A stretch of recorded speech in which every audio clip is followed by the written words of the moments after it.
Good evening, everyone. My name is Alfonso Casal, and I'd like to welcome you here tonight on behalf of the Stalin Society of North America and the Center for Marxist Education. Just a few hours ago, in this very room, right about there, a group of comrades from all corners of the United States, of various Marxist-Leninist tendencies, of a number of different organizations, came together to form the Stalin Society of North America. This hall witnessed the founding Congress of the Stalin Society of North America.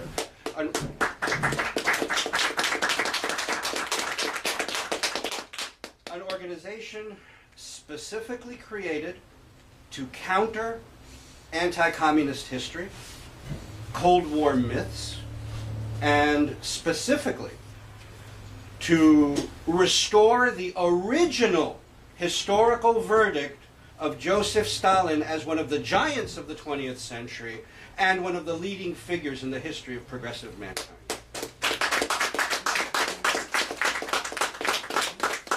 From its inception, from the moment that we began to discuss the idea of creating a Stalin Society in the US and Canada, similar to the Stalin Society that's existed for 20 years in Britain, and the Stalin Society that exists in Pakistan, in India, and Tunisia. And by the way, I have to make a shout out to our British comrades and our Indian comrades and our Pakistani comrades who gave us invaluable aid and support in creating a Stalin Society on these shores.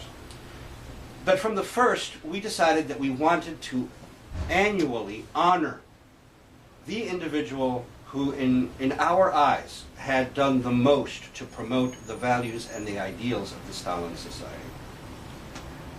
There was no doubt who we wanted. There was no doubt.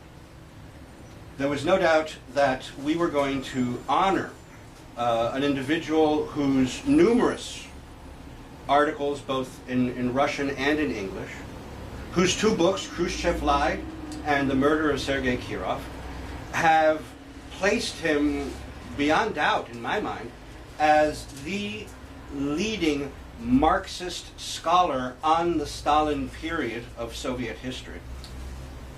It is with a tremendous sense of pride, with deep humility and gratitude, and not a little bit of excitement, that I present not only this year's, but the very first Stalin Society of North America Award for distinguished contributions to Stalin and Soviet-era scholarship and activism to Professor Grover Furr.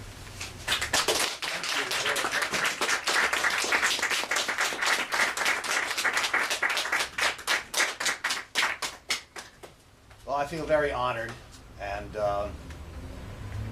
I'm even more than being honored. I'm glad to hear that the Stalin Society has been formed, and that you're going to begin to contribute to the job of restoring historical truth, because that's what we're all about, right? Stalin himself was very clear on these issues.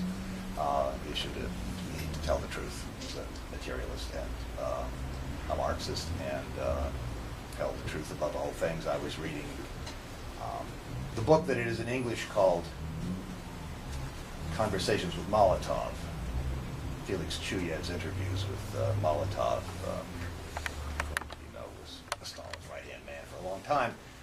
And I was reading, I have the Russian edition, which is somewhat longer, and in one of the sections, there's a section on Trotsky, and one of the things that Molotov says that he said to Stalin one day is that, well, he showed him the history of the Civil War, which was finished in the 30s. And Stalin looked through it and he said, "Where's Trotsky? Trotsky's not here." And Molotov said, "Well, he's an enemy of the people." And Stalin's response was, "He was the minister of the Army and the Navy. He needs to be in this book." Okay, that's Trotsky. Stalin didn't like Trotsky much, and the feeling was mutual. So, so that shows a dedication to objectivity and historical truth, and that's what I know we're all here about. That having been said, I'm very honored. Thank you again, and I'm going to hang this on my wall very proudly. And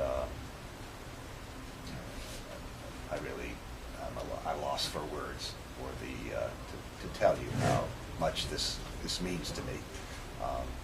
When you do the kind of research that I do, as I'm sure you all know, you come in for a lot of attacks and criticisms and so forth, a lot of brickbats, and nevertheless, it's important, and it's wonderful to know that there are people such as yourselves who value it, who are on the same side in the class war. So, thank you very much again.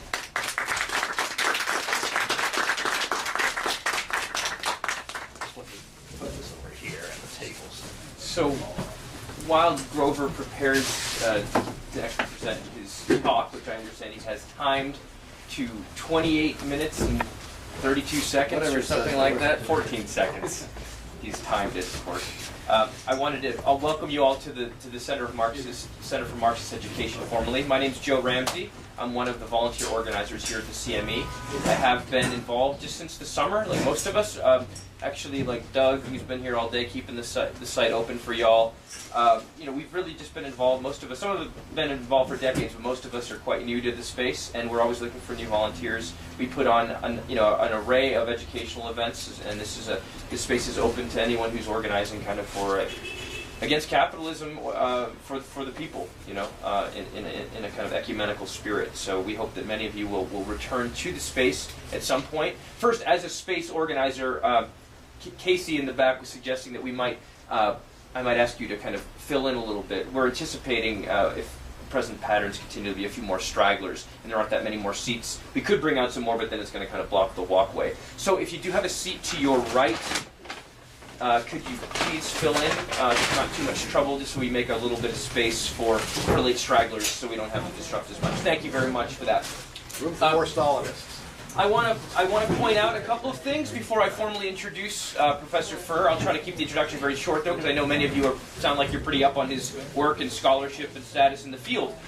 First is, we at the Center for Marxist Education try to run on a communist basis, though we're living in a capitalist empire, which is to say we have to pay rent, but we ask people to donate from their ability so that we can fulfill the need of the center to keep it running, to make it available for groups like the Stalin Society and many others. So I will pass this now, perhaps after you hear Grover's inspiring, insightful talk. You'll want your money back. Yeah, you'll either want your money back, or you'll be more inspired to think deeper. I understand many of you have bought books this already today, which is great. Obviously, two of Grover's books are for sale up here for after the event. Grover Furr is a full professor at Montclair State University in New Jersey. Though originally trained in medieval literature, he's been a longtime scholar of the Stalin period in the Soviet Union, particularly in the past decade, which he's devoted pretty much exclusively to the study of that period. He has two books available in English, Khrushchev Lied and The Murder of Sergei Kirov, both for sale here afterwards, as well as two books in Russian and Turkish, which are not available in English yet. He's also the co-author with Vladimir Bobrov, his Moscow colleague, of a number of articles of the Stalin period, including several that have appeared in the journal Cultural Logic, an electronic journal of Marxist theory and practice, for which I am actually a co-editor. I can say from my own firsthand involvement with Grover with respect to Cultural Logic that he's a meticulous researcher, and he's taught me personally to be more skeptical than I was already of anti-communist and anti-Stalinist claims about the Soviet Union. Actually, I wanted to identify just very quickly four things I really respect about Grover, who is a personal friend and comrade as well as someone I've worked with in a scholarly capacity. One is his impressive wealth of knowledge about the historical period of which he will be speaking today. Two, that he really exemplifies a rare attention to primary source materials, rare and generally rare even in particular in terms of American studies of the Soviet Union and Russian history. Thirdly, he's quite fearless when it comes to following up on the conclusions he's made based on that primary source research. Fearless in stating his conclusions and in challenging prevailing common sense. Whether it's with regard to the Soviet Union or other issues, I've heard him also chime in on various political issues, and he's not afraid to go up against the teeth of reaction in all forms. And yet, as a fourth thing, really, as it manages to do that with an amazing and a kind of a rare amount of collegiality and fairness and even-handedness and goodwill. Now, whether that's what he really feels in his heart about these people that are lying like crazy, or that's just a tactic, I think it's something we could all learn a lot from. I've seen him countless. I could go on about it, and I won't. But on email lists and the like, really bringing out the exposing the enemy, if you will, by letting them kind of hang themselves, by maintaining such a collegial and kind of polite tone. I think it's really impressive. But the fifth thing I would say is that was a little more broadly that he gets accused of being a Stalinist a lot. Now here in this room, that may not be fighting words or a dirty word, but I wanted to propose that at the very least we could suggest that Grover is an anti-Stalinist, and I think that we should all be anti-Stalinist in the sense that Grover and others have helped to expose a whole layer of false charges, incorrect so-called explanations for the fall or reversal of socialism in the Soviet Union.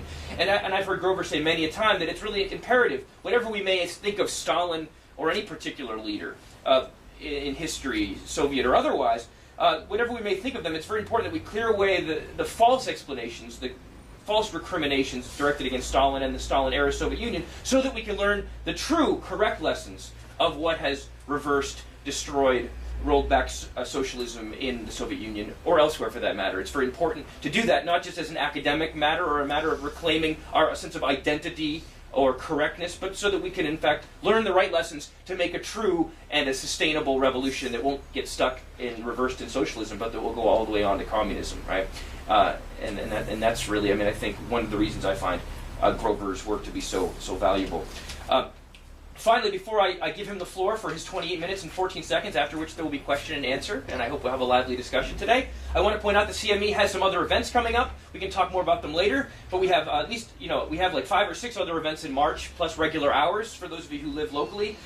Coming up on the 15th, that is to say this coming Saturday, next Saturday, we have a poetry and politics event here at the center under the name of Scrutiny. It's a new series we're running, a monthly series on the relationship between poetry and politics, poetry and radical politics. We also have an event on March 26th. We'll be having a discussion group on the Black Panther Party and George Jackson books, a book of letters from prison, Soledad Brother. That's on March 26th.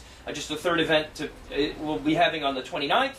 Discussion of Maoism in South Asia, focused on the writings of Arundhati Roy and Robert Weil, who's had an interesting piece on Maoism in South Asia. Is the torch passing? In the journal Socialism and Democracy. So we have lots of events. I'm not going to list them all, but if you are interested, if you're near enough to Boston, or you can make yourself available, we'd love to connect with you beyond this event, whether in a volunteer capacity or just in terms of events going forward.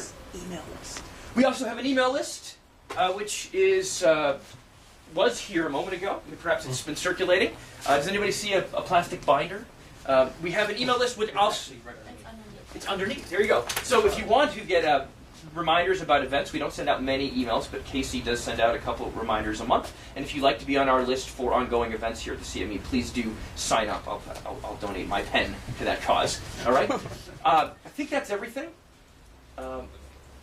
Yeah. So without any further ado, I'm going to turn things over to Grover. Please welcome him to the CME. Thank you very much.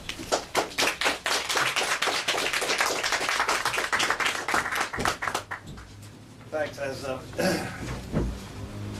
Thanks, Joe.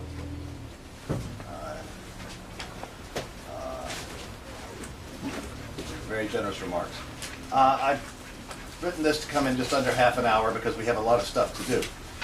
So let me get started on it, and then there'll be some other things that will go on as well. And I'm going to read it because it goes more smoothly that way. The history of the Soviet Union during the time of Joseph Stalin's leadership has been the subject of lies, forgeries, falsifications, and slanders since the 1920s. Since the end of the Soviet Union in 1991, a great many primary documents from formerly closed Soviet archives have been published. This evidence permits us to see that the historical account of the Stalin period that we have all been taught and that has become general knowledge, that account is utterly false, a monstrous anti-communist falsification. Today, all post-Soviet states, plus those of the former Soviet bloc, are committed to strongly anti-communist and especially anti-Stalin versions of history. This anti-Stalinism is necessary to justify their super-exploitative policies towards their own working classes and the history of racism, fascism, Nazi collaboration, and mass murder by the so-called nationalists whom they uphold as heroes. This is understandable. Why shouldn't capitalists, fascists, racists, crypto-Nazis, and right-wing nationalists lie about the history of the communist movement? logical. But this demonized and completely false version of the Stalin years has been uncritically swallowed by the left as well.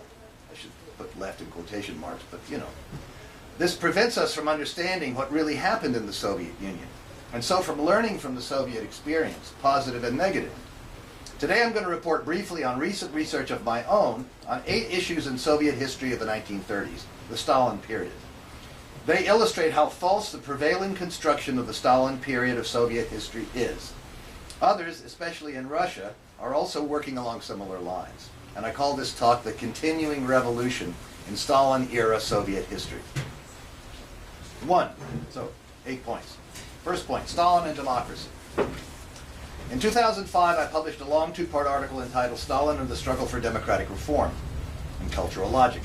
In it, I brought to the English-speaking public some recent research by Russian historians, principally that of Yuri Zhukov, a fellow of the Russian Academy of Sciences, who had access to secret Soviet archives for 15 years. Zhukov documents Stalin's struggle to get the Soviet Communist Party out of the job of running the country in order to turn that job over to the Soviets.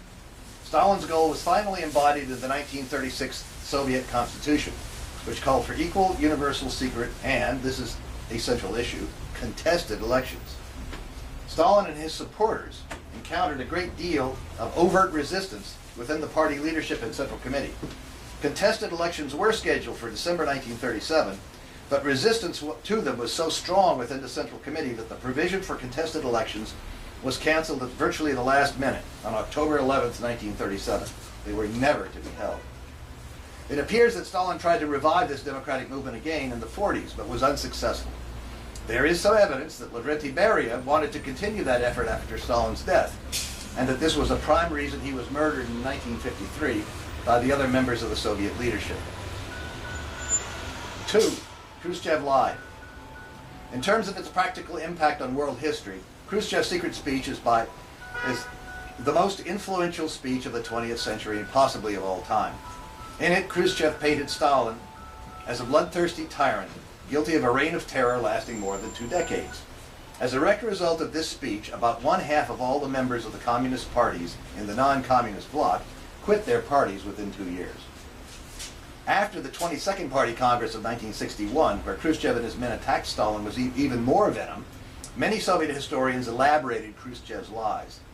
These falsehoods were repeated by Cold War anti-communists like Robert Conquest. They also entered left discourse, not only through the work of Trotskyists and anarchists, but through those of pro-Moscow communists, who of course had to accept Khrushchev's version.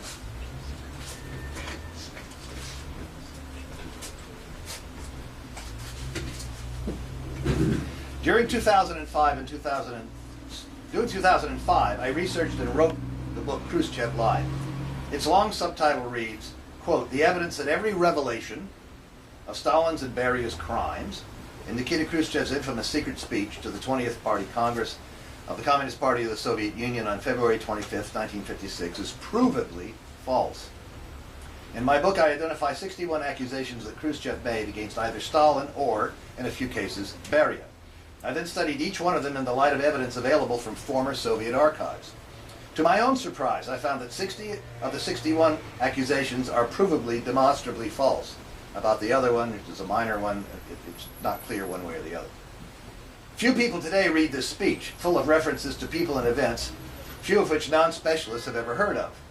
But everybody has heard about it. Everyone assumes that Khrushchev really did reveal crimes of Stalin. The fact that Khrushchev could falsify everything and get away with it for over 50 years suggests that we should look carefully at other supposed crimes of Stalin and of the Soviet Union during his time. 3. The murder of Sergei Kirov. At about 4:30 p.m. on December 1st, 1934, Leonid Vasilievich Nikolaev, an unemployed party member, shot Sergei Mironovich Kirov, first secretary of the Bolshevik Party in Leningrad, in the back of the skull. Nikolaev then tried to shoot himself in the head, but missed and fainted. At first, he seems to have claimed that he had killed Kirov on his own. Before a week was out, Nikolaev had admitted that he was a part of a conspiracy by a clandestine group of party members opposed to Joseph Stalin and favoring Grigory Zinoviev, Leningrad first secretary before Kirov. Interrogations of those persons, whom Nikolaev had named, and then of the persons named by those men, led to a number of partial and a few fuller confessions. 3 weeks after the murder, 14 men were indicted for conspiracy to kill Kirov. They were tried on December 28th to 29th, convicted and executed immediately. The larger significance of the Kirov murder unfolded gradually during the next 3 years. The threads that bound the Kirov conspirators to Zinoviev and Kamenev led to the 3 Moscow show trials, so-called, of 1936, 37, and 38, and to the trial of the military commanders known as the Tukhachevsky affair of 1937. In his secret speech, Khrushchev cast doubt on the official version of the Kirov assassination. Khrushchev's men tried hard to find any evidence they could to prove that Stalin had been behind Kirov's murder. Unable to do so, they settled at length for a story that Nikolaev had acted on his own. However, the version that Stalin had caused Kirov to be killed continued to circulate, becoming widely believed both inside and outside the Soviet Union. Since 1990, the view officially accepted in Russia has been that Nikolaev acted alone, and that Stalin used Nikolaev's murder to frame former or putative rivals, forcing them to admit to crimes they had never committed, and then executing them and ultimately many thousands more. My goal has been to solve the Kirov murder case. I review all the evidence as objectively as possible with appropriate skepticism, and without any preconceived conclusion in mind. The main conclusion of my study is that Nikolaev was not a lone gunman at all. The Soviet investigators and prosecution got it right in December 1934. A clandestine Zinovievite conspiratorial organization, of which Nikolaev was a member, killed Kirov. Implications.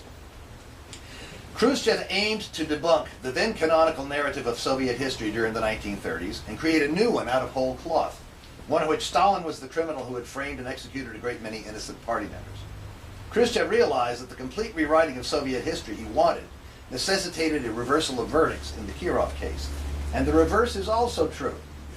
To reinstate the original verdict against the defendants in the December 34 Kirov trial implies that the defendants in the conspiracy cases that followed it, the Moscow-centered trial of January 1935, the Kremlin affair of 1935, the 3 Moscow show trials of 36, 37, and 38, and the Tukhachevsky affair trial of June 37, might well have been guilty, since the testimony in all 3 show trials and in the Tukhachevsky affair trial implicated Leon Trotsky.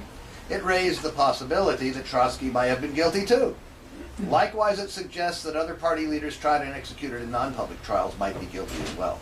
Briefly put, the whole post-Khrushchev paradigm of Soviet history that I have called for short the anti-Stalin paradigm is in play in the Kirov murder.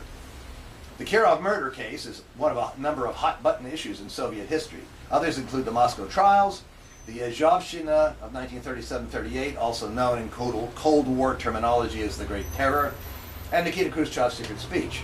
All of these events are crucially linked to the Kirov affair. The Kirov murder is fundamental to our understanding of both elite and mass politics of the 1930s in the Soviet Union, and in fact to the fate of socialism itself. 4.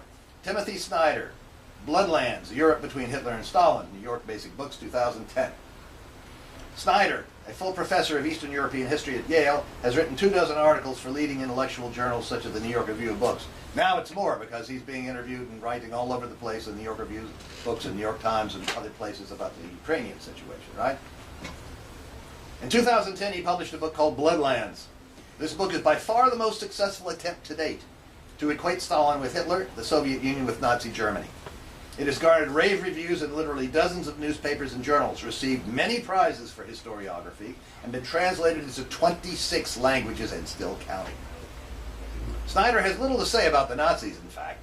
His main target is Stalin, Soviet policy, and communists generally. His broader claim is that the Soviets killed 6 to 9 million innocent civilians, while the Nazis were killing about 14 million. Snyder finds parallels between Soviet and Nazi crimes at every turn. From my prior research, I knew that some of Snyder's accusations were false.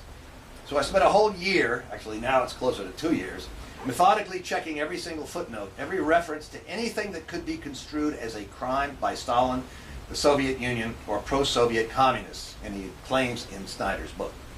Snyder's main sources are in Polish and Ukrainian, and hard-to-find books and articles. So I had to study Polish and Ukrainian. I found that every single crime Snyder alleges is false, a fabrication. Snyder very often deliberately lies about what his sources say. More often, he cites anti-communist Polish and Ukrainian secondary sources that do the lying for him. Once again, not a single accusation holds up. Surprising but true. The significance of this wholesale falsification is important. For one thing, Snyder's book is now widely quoted as an authority. Snyder said it in Bloodlands, so it's established as a fact. But the broader significance of Snyder's wholesale lying and falsifying is as follows. Snyder had a team of very anti-communist Polish and Ukrainian nationalist researchers to help him. It is their work which he is basically retailing to an English-speaking audience. Snyder himself has spent many years researching Eastern Europe between the world wars.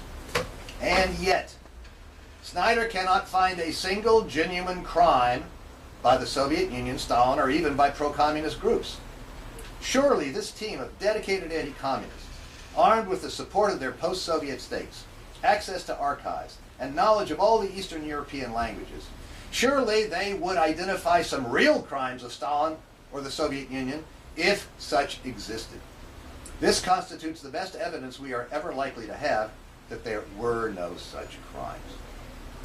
My book on Snyder's Bloodlands, tentatively entitled Blood Lies, will be published this year in both English and Russian, or at least I have the contract in Russian. 5. The Yezhovshchina, or Great Terror, of 37-38. Since my two-part essay, Stalin and the Struggle for Democratic Reform, was written in 2004 and 2005, a great deal more evidence has been published concerning the opposition, the Moscow trials, the military purges, and the subsequent Great Terror. Actually, the Yezhovshchina, but it's often called the Great Terror after the title of an extremely dishonest book by Robert Conquest, which was first published in 1968. The newly available evidence confirms the following conclusions. Point. The defendants at the Moscow trials of August 36, January 37, and March 38 were guilty of at least those crimes to which they confessed. A bloc of Rights and Trotskyites did indeed exist. It planned to assassinate Stalin, Kaganovich, Molotov, and others in a coup d'etat, which they called a palace coup. The bloc did assassinate Kirov. Point. Both Rights and Trotskyites were conspiring with the Germans and Japanese, as were the military conspirators. If the palace coup did not work, they hoped to come to power by showing loyalty to Germany or Japan in the event of an invasion. Point. Trotsky, too, was directly conspiring with the Germans and Japanese, as were a number of his supporters. Point. Nikolai Yezhov, head of the NKVD, Internal Affairs and the police, from 36 to late 38, was also conspiring with the Germans. A little bit more about Yezhov. We now have much more evidence about the role of NKVD chief Nikolai Yezhov than we had in 2005. Yezhov had his own conspiracy against the Soviet government party leadership. Yezhov had also been recruited by German intelligence. Like the Rights and Trotskyites, Yezhov and his top NKVD men were counting on an invasion by Germany, Japan, or other major capitalist countries. They tortured a great many innocent people into confessing to capitalist crimes so they could be shot. They executed a great many more on falsified grounds, or sometimes on no grounds at all. Yezhov hoped that this mass murder of innocent people would turn large parts of the Soviet population against the government. This would create the basis for internal rebellions against the Soviet government when Germany or Japan attacked. Yezhov lied to Stalin, the party, and government leaders about all of this. The truly horrific mass executions of 1937 to 1938 of almost 680,000 people, or at least that's the best estimate we've got now, were in large part unjustifiable executions of innocent people carried out deliberately by Yezhov and his top men in order to sow discontent among the Soviet population. Although Yezhov executed a very large number of innocent people, it is clear from the evidence now available that there were also real conspiracies. The Russian government continues to keep all but a tiny amount of the investigative materials top secret. We can't know for sure exactly the dimensions of the real conspiracies without that evidence. Therefore, we don't know how many of these 680,000 people were actual conspirators and how many were innocent victims.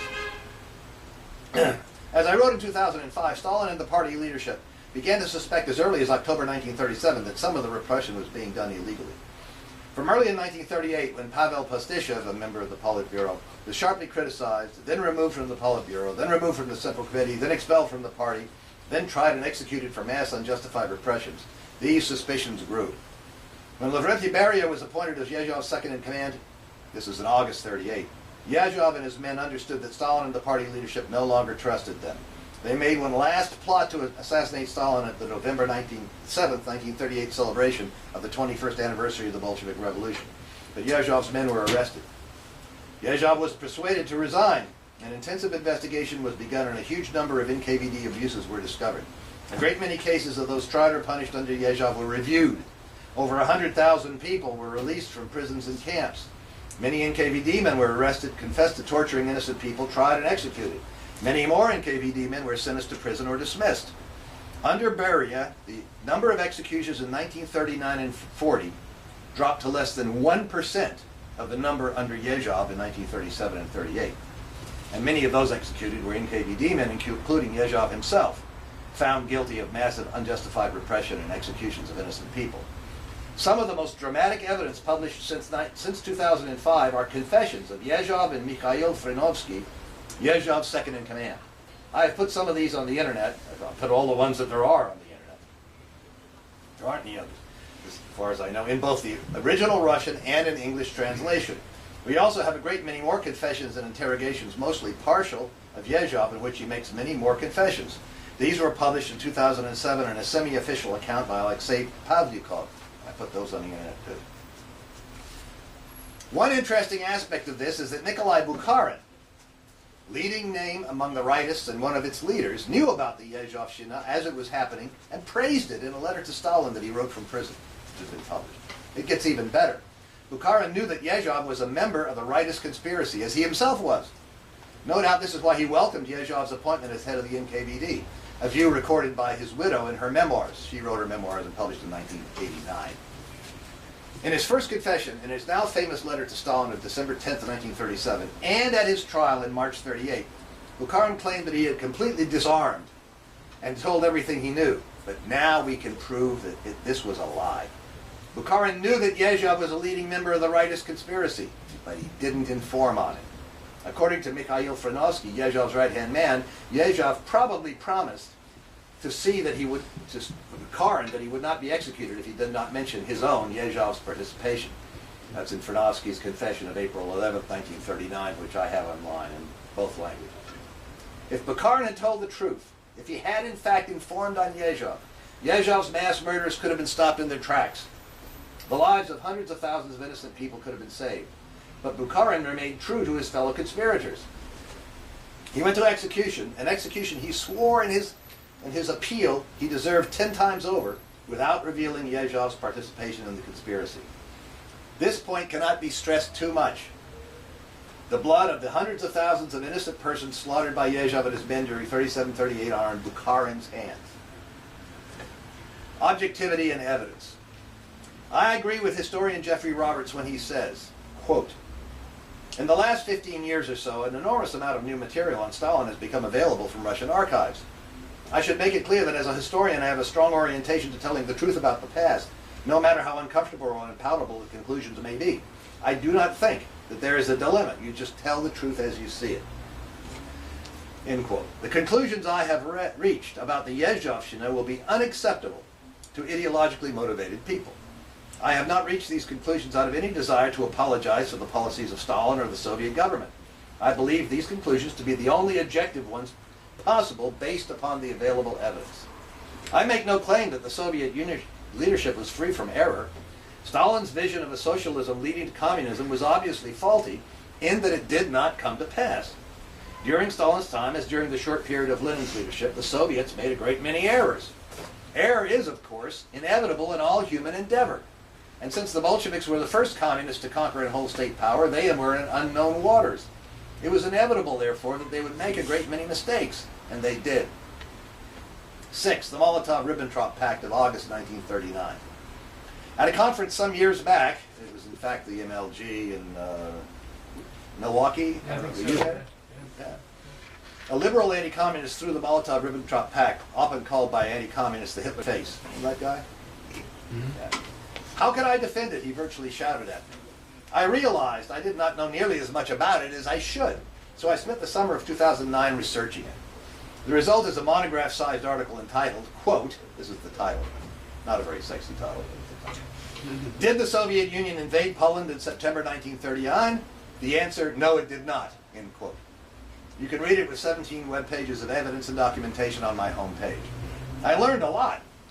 For one thing, I learned that the pact was not an alliance. It's always called an alliance, but it wasn't an alliance. I learned the Soviet Union didn't invade Poland in 1939, and that all the Allies agreed at the time that it didn't. I learned that the Soviet Union was the only country that acted properly in the pre-war period. It's the only conclusion I could honestly reach. 7. The Katyn Massacre. In April 1943, Nazi German authorities claimed that they had discovered thousands of bodies of Polish officers shot by Soviet officials in 1940 near the Katyn forest near Smolensk in western Russia. The Nazi propaganda machine organized a huge campaign around this alleged discovery. After the Soviet victory at Stalingrad in February 1943, it was obvious to everyone that, unless something happened to split the Allies, Germany would inevitably lose the war. The Nazis' obvious aim was to drive a wedge between the Western Allies and the Soviet Union.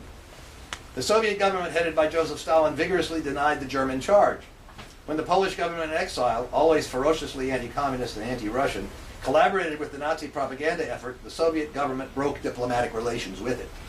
During the Cold War, the Western capitalist countries supported the Nazi version, now promoted by the anti-communist Poles. The Soviet Union and its allies continued to blame the Germans until in 1990 to 1992. Mikhail Gorbachev and Boris Yeltsin stated that the Soviet Union under Joseph Stalin had indeed shot the Poles. Fast forward. At the beginning of 2013, a year ago, I learned about archaeological findings at a German mass murder site in Ukraine.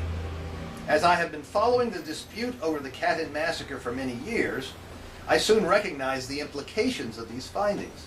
They provide material evidence that the Soviet Union could not have shot the 14,800 or 22,000 or whatever number of Polish officers who were POWs in 1940. My article, The Official Version of the Katyn Massacre Disproven, is in the July 2013 issue of Socialism and Democracy. I have brought some copies for those of you who are interested. They cost me $3 a piece. The discoveries in the mass graves at Volodymyr Volynski, Ukraine, constitute a lethal blow to the official version of the Katyn massacre. This is something that should interest us all. Katyn has been the most famous crime alleged against Stalin and the Soviet government. It has hitherto also been the crime most firmly grounded in documentary evidence. For example, it is unlike the alleged Holodomor, the supposed deliberate starvation by Stalin of millions of Ukrainians in the famine of 32-33, for which no evidence has ever been found. And I'm going to say something about that at the end. Katyn is the keystone of contemporary right-wing Polish nationalism. Katyn is also a key component of anti-Stalin, anti-Soviet, and anti-communist propaganda generally. Until now, it has been the best-known such alleged atrocity and by far the best documented one. Katyn has been the best proven crime of Stalinism, and it's a lie. 8. Trotsky in the 1930s. Long before Khrushchev, Leon Trotsky was portraying Stalin as a bloodthirsty mass killer and the Moscow trials of the 1930s as fabrications. Trotsky was the first to use the term totalitarian to apply to both the Soviet Union and Nazi Germany, to yoke them together. Few people believed him until the 1950s. Then two things happened in the 50s. One was Khrushchev's secret speech. The second was Isaac Deutscher's 3-volume biography, especially the last volume, The Prophet Outcast, which actually came out in '62. On January 2nd, 1980, the Trotsky archives at Harvard were opened. During the 1980s and 90s, American historian Arch Getty and Pierre Brouet, at the time the foremost Trotskyist researcher in the world, discovered evidence that Trotsky had deliberately lied about his contacts with the Soviet oppositionists. Brouet never explored the implications of what he discovered. I have been studying all this. I mean, anybody could. It's out there. It will startle, even disturb many, to learn that it was not Stalin, but Trotsky who lied in his post-1934 writings. And he lied about pretty much everything having to do with the Soviet Union and Stalin. It was Trotsky who invented false stories about the Moscow trials during the 1930s. Trotsky lied in the Bulletin of the Opposition, that's his journal, to his followers. He lied big time to the Dewey Commission in 1937. All Trotsky biographers, let me say that again, all Trotsky biographers, both the sympathetic and the hostile, simply ignore all of this. I read them all. Believe me, you don't want to do that, but I did it. It is symptomatic of the impasse in which most of the left finds itself today, that the Trotskyists have ignored the evidence available for over 20 years now, that Trotsky's writings about Stalin and the Soviet Union during the 30s are deliberate falsehoods. This was discovered by Pierre Brouet back in the 1980s, and he was a Trotskyist scholar, but they ignore it. I'm currently writing a book on Trotsky during the 1930s. It should be published next year, 2015. Conclusion. In my view, the importance of all this new evidence and research lies mainly in proving the utter dishonesty of the mainstream accounts of Soviet history. Accounts that pass for the truth, not only among Cold War anti-communists, not only among Trotskyists, but also are the mainstream views on the left. To paraphrase the immortal words of Weird Al Yankovic, everything you think you know about the history of the Soviet Union during the Stalin years is wrong. I mean, I apply to you, most people. Yeah, Yankovic wrote a song called Everything You Know Is Wrong, up is down, black is white, and short is long. Well, that's the case. We Marxists ought to be relieved. All around the world, the horror stories about Stalin and the Stalin period are employed to discredit Marxism, socialism, and communism. Now we can see these horror stories are lies. The communist movements of the 20th century did not lead to communism. Instead, they led back to capitalism. Obviously, they made serious errors, but these were the errors not of criminals and murderers, as we are incessantly told, but of pioneers. The Bolsheviks were blazing an unmarked trail, going where no man had gone before. In this sense, then, these are not even errors, but part of the process of learning how to build communism. Mankind learns by trial and error. But we who come after them must carefully study what they did. We will never discover what those errors were, or what the Bolsheviks did that was right, correct, admirable, and worthy of imitation, unless we know what really did happen. A new and better communist movement can only be built upon a sound foundation of historical truth, not upon the sand of anti-communist lies. I am glad to be playing a small part in the effort to uncover this true history. My new book on the cure of murder and how its solution not only exposes anti-communist lies, but shows that the Moscow trials were honest, the conspiracies alleged in the real, is on sale here for $20. I've also brought some copies of my 2011 book, Khrushchev Lied, in which I expose in detail the lies and falsehoods in Khrushchev's infamous secret speech. I've also brought some copies of the article in which I show the Katyn massacre story has been disproved. They cost me $3 a piece to print. I hope you'll give me $3 for a copy. If you can't, however, let me know and I'll give you one for free.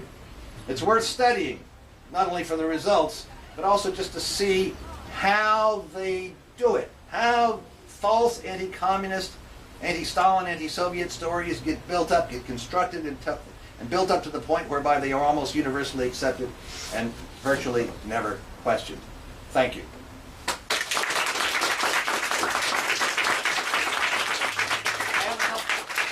I have some favors for you.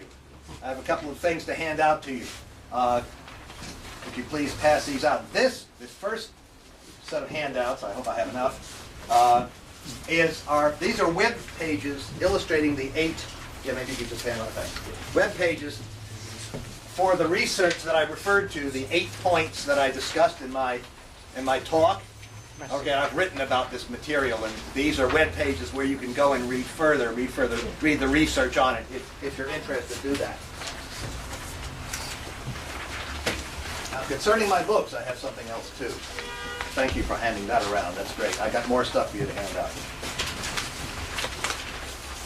I have a letter here, and I'm going to tell you what it's all about. Here, could you hand this? No, hand these out. Thanks. I'm passing out, Joe and this other gentleman here are passing out, they've got it, first row's got it. This is a letter in which I urge you to go to your library, public, university, college, any library, and try to get your library to acquire these books and put them in their collection. And the reason is, as I explain in this letter, that it's actually more important, or it's important in a different way to get these books into libraries than it is for you all and others to buy them individually. If I sell 1,000 copies of these books, and they all sit on some individual's bookshelf, well, then those 1,000 people have read it, hopefully, and they know something. But it basically doesn't exist for the rest of the world. Students and workers and people interested in Soviet history will not have access to them.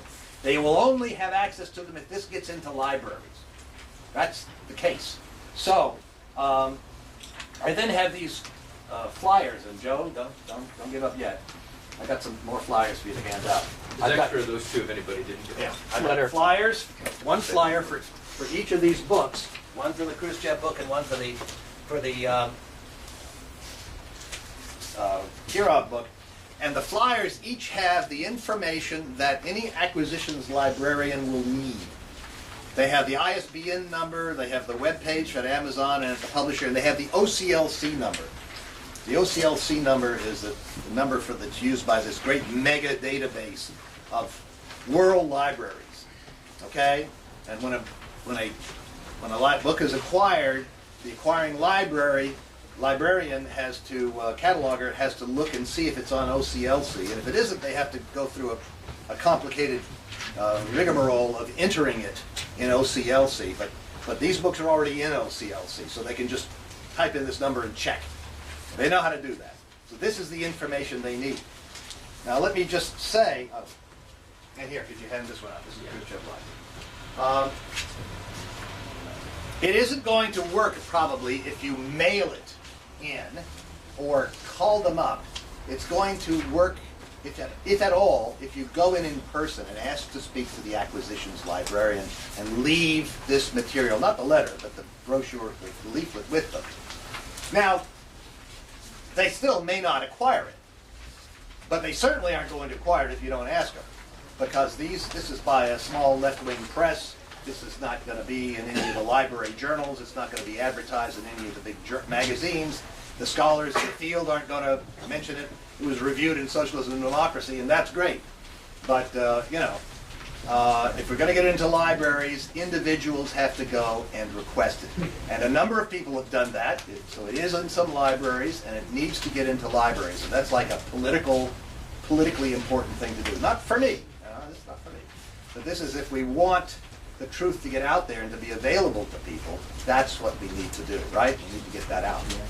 Now, the way I envisage things going from now on, if that's okay with you, is to have some Q&A and a little discussion. But I thought I would start out by just saying a word or two about the Ukrainian business. I'm not going to talk about the politics of it. We can discuss that if you want to. And I'm sure we have, broadly similar views. But there are a number of myths that underpin right-wing Polish nationalism, which predominates in Poland. And there are a couple of myths that underpin right-wing Ukrainian nationalism, which is heavily, heavily in evidence these days in Kiev, all right, and is a major reason why a lot of Russian speakers in eastern Ukraine are thinking about seceding if they could. And these are the myths. Number one, the two myths are the myth that Stalin and company deliberately starved millions of Ukrainian peasants, either in order to take all their grain to spend on something else, or in order to punish them for their patriotic nationalistic feelings, or for whatever reason. That's called the Holodomor myth. Holodomor is a nonce word coined in the sometime, or at least popularized in the 1980s by the Ukrainian, right-wing Ukrainian diaspora, people outside of Ukraine, and then imported into Ukraine. Ukrainian scholars from Ukraine didn't know about it until it was imported. And secondly is the myth about the Ukrainian insurgent army, the Organization of Ukrainian Nationalists, who fought on the side of the Nazis in World War II. They were patriots, they were nationalists. So nationalism justifies everything, right? Of course, Hitler was a nationalist, right? When the defendants who were executed after the Nuremberg trials went to their executions, almost all of them said, I did it all for Germany, I did it all for Germany. Right? So nationalism, they think nationalism excuses what they did. But that's the second part. But let me just say a word or two about the Holodomor business. I'm writing a book to refute, as I mentioned, Timothy Snyder's book, Bloodlands, and a big part of his book is his acceptance of the deliberate starvation story. And of course, it kind of has to do that, because if you're going to equate, or even bring equate the Soviet Union with Nazi Germany, or even bring it close to Nazi Germany, you have to come up with millions of victims, right? Because you need millions of victims. So the only place to get millions of victims is in this famine. So therefore, that's where the millions of victims are going to come from. Therefore, it's very important ideologically that Stalin had, deliberately killed all these people. Well, there is some good research about this. It's not all that easy to find, but I'm writing a narrative to go in before my analysis in front of the chapter in which I analyze Snyder's research and show how false it is. And I'm using the writing of the research of a guy named Mark Tauger, who's a professor at the University of West Virginia University, who's a straight arrow as you could ever meet. He's not a leftist of any kind. He's certainly no lover of Stalin or communism or anything like that. But he's one of these historians who was taught in graduate school that you're supposed to find out the truth and look at the evidence and tell it like it is, and that's what he does. And his research shows that not only was this famine not deliberately caused, but that the Soviet government, through collectivization and also through providing aid, successfully organized the population and saved many people from dying in this famine. And then he goes on to say that collectivization, far from being some sort of abuse of the peasants, was actually a real reform that stopped future famines. And, if this was coming from a leftist, it would be very, many people would be suspicious of it. But his research he's right out there. His research shows this, and he's not afraid to publish it, and is disgusted that others don't, for political reasons, try to shade the truth or even just lie directly about it. In fact, he told me some time ago he had gotten a letter from a high school student in Ukraine who reads English. And she said, well, we have to do a paper on the Holodomor, on the famine. This is taught compulsorily to everybody in Ukraine. And, I know I see your stuff, your articles, and could you help me? Could you send me some things to read? And he did. She read this material. She wrote her paper, and she wrote him back and said, my teacher failed me. Failed me. And he said this to me. He said, he failed me. He said, my teacher told me you can't use Mark Tauger's work. He's a communist Jew. So, of course, Tauger is not a communist by any stretch of the imagination, but he is Jewish somewhere or other, So this is the kind of stuff that's going on, this construction of these horror stories and lies, and so my next book goes into disproving that and other falsehoods that are in Timothy Snyder's book, and that'll be out sometime later this year, right, George? Should be out in the next 3 or 4 months, and we will all get to know about that. So, okay, maybe we could have some, I guess it's questions and answers, or remarks, or whatever. First, I have a question, just space-wise. Would people like another window open? It's kind of hot here. I know. So I'm going to do that while people are thinking. Okay, this one's up as far as we go. Watch out, there's a poster. No Q&A? Yep, yes, sir? Regarding the Ukrainian situation, Yep. a lot of left communists, anarchists, and such would say that the Bolsheviks betrayed the revolution when they invaded Ukraine and ended the territory. When they what? When they ended free territory in Ukraine. When was this? In the 20s, I believe. There was a Ukrainian Rada which came along. There were Ukrainian nationalists in Western Europe, and the Ukrainian Rada which came along with the Germans when the Germans, as a part of the Civil War, invaded part of Ukraine. And they set themselves up as a Ukrainian government, but they were completely formed by, as a result of the German army. When the Germans withdrew, the Ukrainian army, the Ukrainian Rada fled. The Ukrainian nationalists, or some Ukrainian nationalists anyway, now claim that that was the first independent government of the Ukraine. And the second one was the one declared by Stepan Bandera and Yaroslav Stetsko and all of these Nazi mass murderers who came in with the Germans, with the Nazis in World War II. And they had their contradictions with the Germans. Hitler decided that he didn't want to give them as long a leash as they wanted, right? So he put some of them in a concentration camp, but he let them all out again, too. So, and they were involved in lots of mass murders. In fact, I quote some research done by anti-nationalist, but still bourgeois, not leftist, Ukrainian scholars in this article on the Katyn issue. These bodies that were Polish, including the bodies of Polish officers that were supposed to have been killed 700 miles away by the Soviets in April, May 1940, and turned out really were killed in late 1941 in Volodymyr Volynski, Ukraine, were actually shot not just by the Nazis, but also by their Ukrainian nationalist allies who came in with them. And these Ukrainian, not leftists at all, but anti-nationalist Ukrainian scholars have written about that. So I found that material and put in references to that stuff too. So like Polish nationalism, and this probably goes for other Eastern European countries too, the construction of Ukrainian nationalism is very right-wing. It makes heroes out of these fascist mass murderers. And there's an article in today's New York Times where somebody, one of the reporters, interviews this professor, Andreas Umland, who is of German background. I get his newsletter. An anti-communist guy. He teaches in a Ukrainian university. They ask him about Bandera, and he says, "Oh, Bandera, you know, some say he was a nationalist, and some say he was a fascist, and there's no agreement about that. What a coward, you know." Of course, he was a fascist. You know, he's implicated in lots of mass murders, and these anti-Ukrainian scholars and many others write about that. There's a biography that's supposed to appear within the next year.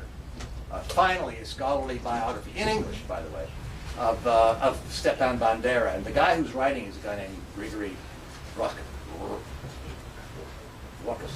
Rusalov. Anyway,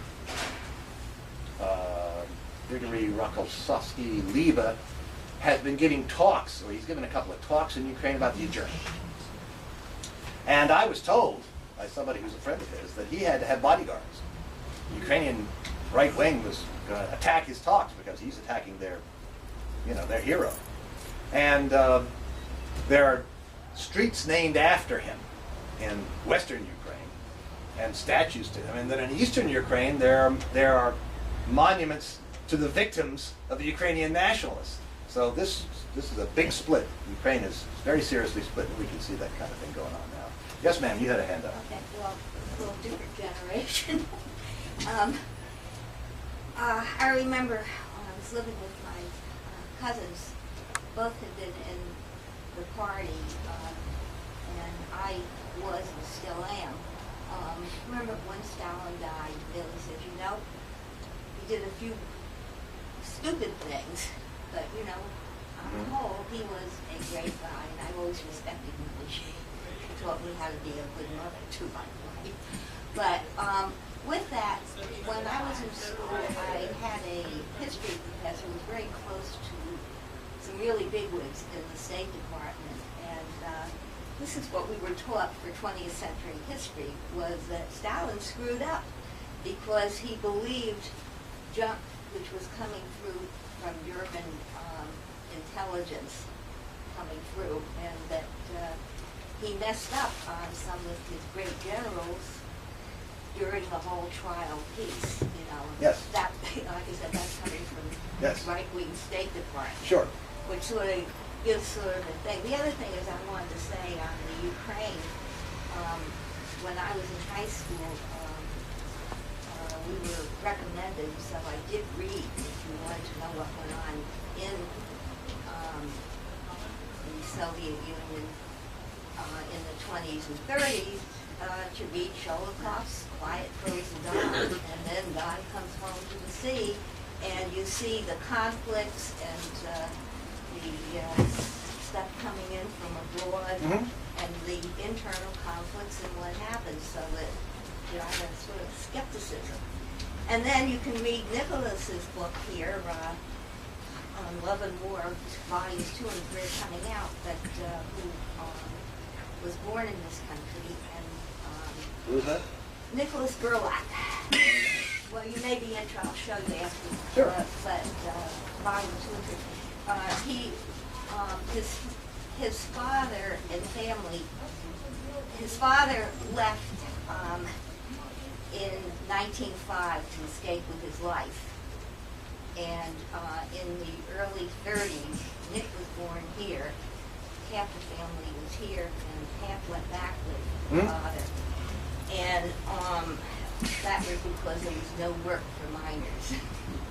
Wow. And so during the war, 1941, Nick was 16.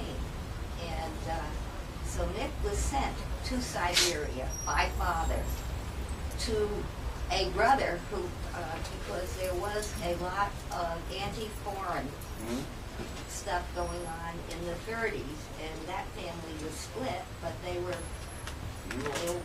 Soviets. Yeah. So Nick went to Siberia. At any rate, when he turned 18, he tried to enlist, and he was being rejected because he wasn't American. At any rate, he did. And then 6 months later, he was in the Battle of Kursk. Right. And got wounded promptly, but then rejoined, and he went to Berlin and carved his initials in the Reichstag. Good for him. Let me just say something about the... But I'm saying the split, and I know personal stories of other people, you know, one who was sent to camp, you know, real tragedy, came back and became a very honored artist, to put it that way. So there's a lot of I'll say mistakes were made, and particularly I think, and anything when this goes for a lot of movements, you have to be careful to look at your fact. You judge individuals. And not the current. Yeah, and what happened in 37, 38 is Jezhov was just arresting people left and right. This is one of the things I touched on. Now, let me just say something about the generals. After World War II, 3 former SD men, as in people who were in the Sicherheitsdienst, which was the German intelligence, wrote books. They contradict each other, all claiming that they helped the German intelligence frame Marshal Tukhachevsky, planted false information and so forth and so on. And this story got around. Not everybody accepted it. This story got around so much that when Khrushchev came around, he actually had his men look into it. They said, no, there's nothing to that. A long time ago, back in 10 years ago or so, I wrote most of a book about the Tukhachevsky affair, and then I put it aside for a while. I did thorough research on all of that stuff. That's all nonsense. That didn't happen. The Germans... Not with him, maybe, but there were... Well, if you say... Suspicion came on a number of people who shouldn't have. Well, could be. And that their losses were felt at the initial... okay. I mean, I'm not saying I can't... I've looked into the Tukhachevsky business quite a bit, and I have a draft of a manuscript, which in one of these years I'll get around to redoing and bringing up to date. There's a tremendous amount of evidence that the major, those primary generals were guilty. But that doesn't mean that everybody who was executed was guilty. Sure, I hear you. Sure. Yes, sir. First of all, I just want to make another appeal on behalf of the Center for Marxist Education to pass the hat, sign up for email lists and upcoming events, because we have a great turnout tonight and a very interesting talk. And we here at the Marxist Center for Marxist Education, I think whatever criticisms we may have of the Soviet experience, we do not compare them to Nazi Germany, because there is a very distinct difference between those who started the Holocaust and those that ended it. That being said, and I would just like to challenge you, having read your cultural logic pieces on Bukharin, or the Stephen Cohen biography, and the evidence of Trotsky's collaboration with Germany and Japan, which you did elaborate upon slightly here. And I would like to just raise some questions, and I'd just be interested in your response to them. And I mean this in, of course, the most comradely manner possible.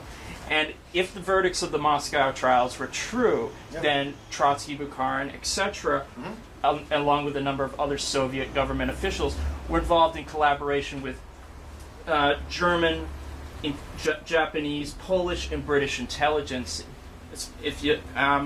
However, there has been nothing in those has there been anything in those archives that would substantiate those extraordinary claims, even though many of those archives have been opened. Many of them were in countries that were subsequently occupied or liberated by the Soviet Union. Furthermore, you did bring up Pierre Brouet and J.R. Czgedy on the Trotsky bloc of 1932. Sure. Neither of them claimed that it was a terrorist bloc, and both right. their sources also claim that the bloc subsequently broke up at that point. And even if Trotsky was in contact, which those authors and you do claim he was, with supporters within the Soviet Union, that does not necessarily make it a terrorist or an espionage act. Mm-hmm. And furthermore, it can strike one as quite incredible that conspiracies, whether the Holocaust, which was planned as a conspiracy, Watergate, Iran-Contra, these were of course done behind closed doors, yet they do have a certain paper trail, memos, reports, etc., etc.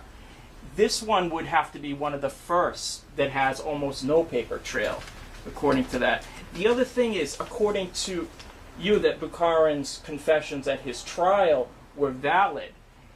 And you also said, but it's also true that during that trial, he denied various acts of espionage and criminal activity. And during the closing statement, the prosecutor general said Bukharin does deny his guilt here, and he does run from it as the devil from incense. Mm-hmm.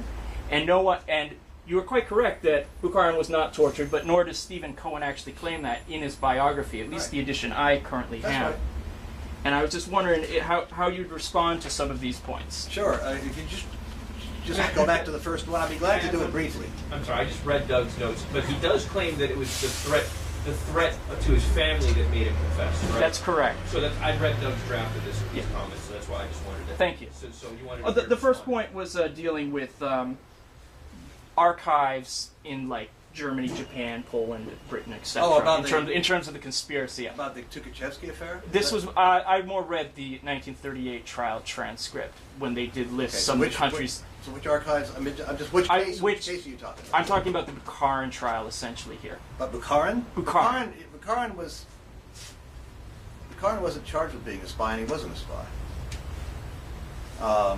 So I'm not trying to evade your question. No. I mean, there wouldn't be any record anywhere that he was a German spy, because he wasn't a German spy. He said he wasn't, and he wasn't. That's not what he was convicted of doing. As I recall, Wyszynski tried to pin that label on him, but he wasn't convicted of that. He wasn't a German spy. Okay. But the interesting thing about, Bukharin spent much of the trial transcript denying certain charges. That's correct. But he agreed with all kinds of other charges. He didn't deny all the charges against him. He agreed over and over again. That's in my article. He accepted guilt for many serious charges. He was concerned about denying certain other charges. Okay? And so it's not true that these... So what I said in my talk was that these people, where these defendants were guilty of at least what they confessed to. Bukharin did confess to some crimes in that trial, but he spent a lot of time saying also that he was not guilty of yet different charges. So I never said, and I don't believe, that he was guilty of everything the prosecution charged him with. I think he was guilty of at least those things he confessed to. Now, he didn't confess to knowing. That information comes from Frenovsky's confession, so there we have some pretty good evidence that he didn't confess to everything. He didn't come clean, and that's pretty serious. But I never said that he was, and I never meant to imply that he was guilty of everything the prosecution charged him with. Now, what's the next point? Just The next point was dealing with Trotsky's 1932 bloc. Yeah, neither of those scholars have any evidence that the bloc broke up. It was very important for Brouet to say the bloc broke up, and he says it repeatedly. He has no evidence that they did. There's other evidence, which will come up in my book, and other Soviet evidence that it didn't break up. And in fact, in Brouet's biography of Trotsky's son, according to Brouet, Trotsky's son gave a talk to, the Trotsky movement, the Trotsky group, and I think it was May 34, sometime in 1934, where he said, Smirnov and named some of these other figures have returned to us. Now Smirnov was already arrested in 33. That was when, according to Brouet, the bloc broke up. But in 34, Sedov, who was Trotsky's son, is saying they have returned to us. Now, so there's really no evidence that that bloc broke up. But it's important for Brouet to say so if he wants to say that all of these people were framed. I don't remember that Getty actually addresses that particular issue at all, but Brouet certainly does. And there's no evidence that it broke up. It's important for him to say that to maintain his kind of view that despite the fact that Trotsky lied about this and that, he still was basically right. But we know he wasn't basically right. When the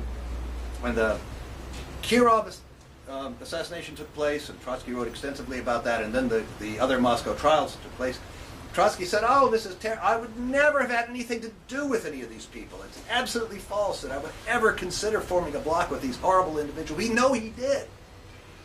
So, I'm not blaming him for lying as such. I'm not saying, Trotsky, you're a liar. But the point is, we know that he falsified all of that stuff. And once he denied it, once he said this is all a frame-up, he had to continue to say it's a frame-up. Pierre Brouet says, now we know that this is not that it was not all wrong. And Brouet invents this notion of 10% truth and 90% falsehood, and he says that in some of his writings. But Brouet doesn't say that it was all false. How could he do that? Because he's the guy who discovered that there was this bloc. He also discovered a whole bunch of other issues, other points on which Trotsky lied. And I'm going to put that in my book too. One more point. Then okay. The other point is just about the nature of conspiracy and the fact that this essentially left no paper trail. Yeah, I think yeah, absolutely. There's Brouet did. I'm pretty sure it was him, but somebody did an interview of one of Trotsky's secretaries in the 50s. And she said the only ones who knew about anything, because of Zborovsky, who was the guy who managed to get himself, he was a Soviet agent who managed to get himself to be Sedov's right-hand man. I mean, he really was. Zborovsky didn't know about any of this stuff. And Lydia Dallin, who had been Lydia Estrin when she was Trotsky's secretary, came to the United States, lived quite a long time, told Brouet, he said, the only people who knew anything about what was going on in the Soviet Union were Trotsky and Sedov. They didn't tell anybody else. And as for the idea that somehow or other there's a conspiracy, I do say this in my article, as a conspiracy leaves a paper trail, we know that that's not so. And the example I use, I think I use it, I'm pretty sure I do in that Trotsky article, is this. There was a conspiracy to kill Beria in 1953.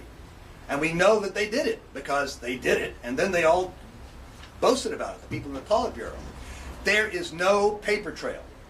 Okay? We have Malenkov's and documents and all that sort of stuff. According to Malenkov's documents, there was supposed to be a Central Committee meeting where Beria was removed from being the head of the MVD at that time and made the commissioner of the oil industry. That's the only paper that came up. So there's, and of course the stories are different. Every one of the participants in this assassination of Beria, arrest and assassination of Beria, tells a somewhat different story. But we have no paper trail. But yet we know it happened because Beria was killed and all these guys bragged about it. So it's not the case that a conspiracy has to leave a paper trail. Then there's the whole question of, if it was in the Japanese archives or the German archives, would we know about it? Would somebody have told us about it? Maybe somebody took it out. In 1945, one of the top officers of the SD was arrested by the Germans, a guy named Walter Schellenberg. And Schellenberg was interrogated.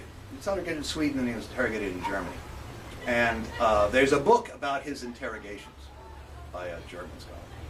And I got it. And there was an article in the New York Times that said Schellenberg has said that the Katyn massacre didn't take place. It was all a German plot. But in Schellenberg's memoirs, it's not there. So I got this book on Schellenberg's interrogations, and the author says, I have it on my Katyn page, I'm pretty sure. He says there are no. He was arrested. He was brought to Germany, and for 7 days we have no interrogation. He says, well, there must have been something going on, but we don't have the text of those things. So merely so let's not be naive. If you're going to have a serious high-level interrogation, conspiracy, it's very stupid to write anything down. Okay? I'm not saying nothing ever gets written down, but the fact that there is no written document doesn't mean that there was no conspiracy. However, in history, unlike a trial, let's say, we go by the evidence we've got. Nobody's freedom is at stake. Nobody's going to.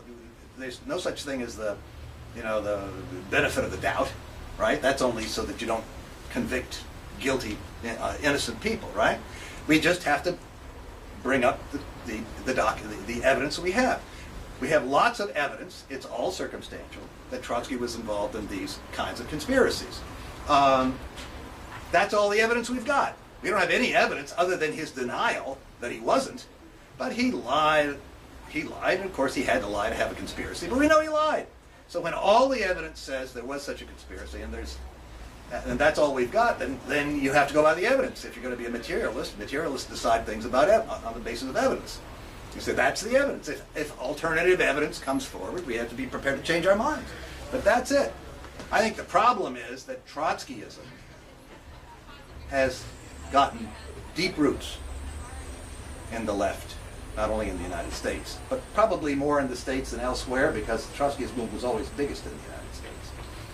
And so people say, oh, I find that hard to believe. Well, but the fact that you find something hard to believe is not evidence. It's just that you find it. It's a statement about yourself. It's not a statement about fact at hand. So but there's a lot of resistance to not only this, but to the whole idea that we could have been so misinformed, that Stalin could have been so lied about. People believe where there's smoke, there's fire. You know? Maybe it's got to be a little fire. Maybe it's not a big fire, but it's got to be a little fire in there. If they say Stalin was a bad guy, he must have been at least a little bit of a nasty guy. You know? The other metaphor, smoke this fire, is if you throw enough mud, some of it will stick. Right? The Soviets and Stalin, the people have been throwing mud at him, and many people have a tough time believing. I have a tough time believing that it's all false. If you read the introduction to my book on Khrushchev, I said, I thought I was going to write a nice little article. I'm going to investigate, this is back in 2004. I'm going to write a nice little article on Khrushchev's speech. I'm pretty sure I can prove that 3 or 4 or 5 of the things he said were false. It'd be a nice little article. Everybody's going to say, oh, that's great, Grover. You did a great job. You know, you proved that you did this thing. So I started to do it, and then one thing led to another, and by God, it all turned out to be false. And as I say in the introduction to that book, I'm not going to read it to you. I said I knew this was going to cause me a problem, because people will be willing to believe that Khrushchev may have shaded the truth, or lied about this, or lied about this, or lied about 2 or 3 things, or maybe 10% of his speech, 15% is a lie. But if I say it's all a lie, they're going to say, oh, Grover, there you go again. It's all, you know, you're so one-sided. You know, life is all black and white to you. You're such an ideologue. You know? In other words, they're going to put it on me. That is, they're going to say it can't be. Can't be. So what was I supposed to do? You know? So that, but it is the case. He lied about everything. And that's the situation we live. It's sort of like Alice in Wonderland, man. We've been living in this fantasy world of, you know, anti-Stalin constructions for a very, very long time, and I have been as surprised as anybody that it is all false. That some of it was false, I was pretty sure, but that all of it, it's shocking. When I read that book. There'd be one more thing. I read that book a couple of years ago now by Bloodlines by Snyder. I said, well, you know, there's so much in here. I'm bound to find something that Stalin did that was false, and I'm going to find it, right? Because these guys are dedicated. These are dedicated anti-communists. They'll find it. they have the archives, they'll find it. Once again, nothing tracks down. Nothing. I tracked every single footnote down, whatever language it's in, nothing. And once again, people are going to read this, they're going to say, oh, there he goes again. You know, one-sided, ideological, you know, can't be true, so forth and so on. That's what's going to happen. That's the facts, as I see it, I'm telling you. Oh, thank you for Yeah. discussing Yes, with me. Appreciate that. I think if there's anyone who's even more controversial, quote unquote, than Stalin, it's Beria. Sure. Because even folks who are supportive of Stalin are divided on Beria. Could you throw some light on the Beria affair? Well, that's a good question. I mean, I read all of the biographies of Beria that were out at the time that I wrote the two-part article back in 2005. They're very interesting. There's lots of stuff. One of the most interesting of them is a book called, in Russian, Who Are You, Lavrentiy Beria? And this is a guy who actually had access to at least some of the archives. And now there's a huge book of documents that have been published in Russia about Beria. I mean, I don't want to be dogmatic, but nobody who recognized Beria saw him after the day he was arrested, June 26, 1953. The guy who wrote this book, whose name escapes us, Sukholinov, Alexei Sukholinov, who wrote this book, Kto ty, Lavrentiy Beria? Who are you, Lavrentiy Beria? He had access to some of the documents from the various files, and he had the arrest, the arrest certificate, where they have the photographs. Okay? It's not Beria. It's a man who looks vaguely like him, but it's just not him. It's not him. And there are no fingerprints. Now, if that's from the United States, we would say the man's dead, and they put a funny in his place. Because where are the fingerprints? Where's the photograph? By the way, the photograph is not a photo. All the other photographs, there's lots of them available, of people when they got arrested, they have a number written across their chest, and they don't look too happy. They have a face forward like this, and they have a side view, and they have the number. The photograph on Beria's written thing is this chubby guy, smiling like this, and there's no number, and there's no fingerprints. I mean, I think you could basically, I don't want to be glib, but to me, that did it. Okay? There's no way this man was still alive. No way. As for his life and so forth and so on, I don't know. That's true. Beria is slandered more than Stalin. Okay, Stalin was slandered, but Beria is slandered even more, and therefore it's much more unresolved, all this kind of stuff. And of course, Stalin's right-hand men were complicit in this. So that is a serious issue. Yes, sir. Yeah, just a couple of things to add on Ah, Beria yeah. and on people who Yeah. were falsely convicted Yeah. under Yedo, right? Yeah. Was that once Beria was in office, he already started to go through Oh, a yeah. lot of the records of people who had been Oh, yeah. possibly unjustly convicted. Mhm. Right? And that included various generals. The one I'm thinking of is Rokossovsky, Yeah, Rokossovsky. Frank, right? Who was then reinstated and Yeah. became one of the heroes of the Red Army in World War II. But there were a lot, who was it? Somebody, I think it may be, what's her name in Northern Ireland, Yes, Irina. I think it's in her thing, it's a number of things where somebody says, well, what about the case of my uncle, my whoever, I'm sure he's innocent, what's going to happen? And whoever the person's talking to says, look, a lot of these cases, already, 39 and so on, are being reinvestigated, and a lot of people falsely convicted are being released. It's very important to understand that the Russian perestroika, which is Gorbachev's, didn't say I was going to put it into the Soviet Union, he said we're going to have reconstruction, perestroika. And along with perestroika was supposed to come something called glasnost, which means openness. So they opened up some of the, I don't know what open means, I mean some scholars could get in some of these archives. But in 1996, Yeltsin closed them again. He formed a separate archive called the Archive of the President of the Russian Federation, and he moved all the investigative stuff in the 30s, and probably a lot of other stuff, but I don't research other periods, into that archive. And that stuff's all closed. Now, there's a law in Russia that says that after 75 years, everything's supposed to be declassified. Well, 1934, 75 years, 2009, that's the Kirov assassination. And then the 75 years from 1937, the Tukhachevsky affair and so forth, that was 2012. Vladimir Bobrov, who's my colleague in Moscow, is in touch with a guy, Slava Ushkalov, who's an assistant to some research. He's a researcher. He's assistant to people at the Russian Academy of Sciences. And he's coming out with some really interesting stuff, and he's sending it to me about the military conspiracy, because we're really interested in that. But one of the things he did was he said he made a formal request to the archive. He said, listen, it's been 2012. The Tukhachevsky trial transcript should be declassified. He got a response. It's been sent to the FSB, which is the successor to the KGB, the security chief, for investigation. Therefore, it's an active investigation. Therefore, it's closed. Nobody can see it. But, as I point out in one of my articles, in 1990, a member of the Duma, while the Soviet Union was still alive, a guy named Viktor Alksnis, who was a colonel in the army, former colonel in the army, got to read that. They let him because his grandfather had been one of the judges in the Tukhachevsky case. And of course, his grandfather was then later shot himself. So in the Alksnis family, everybody considered that all of this was a frame-up. Victor Alksnis went in and he was allowed to read the Tukhachevsky trial transcript. As far as I know, nobody else has been allowed to do it, but he did it. And he came out and he published an article. He says, I was convinced they were all innocent. He says, now I'm convinced they're all guilty. The stuff that they confessed to and so forth.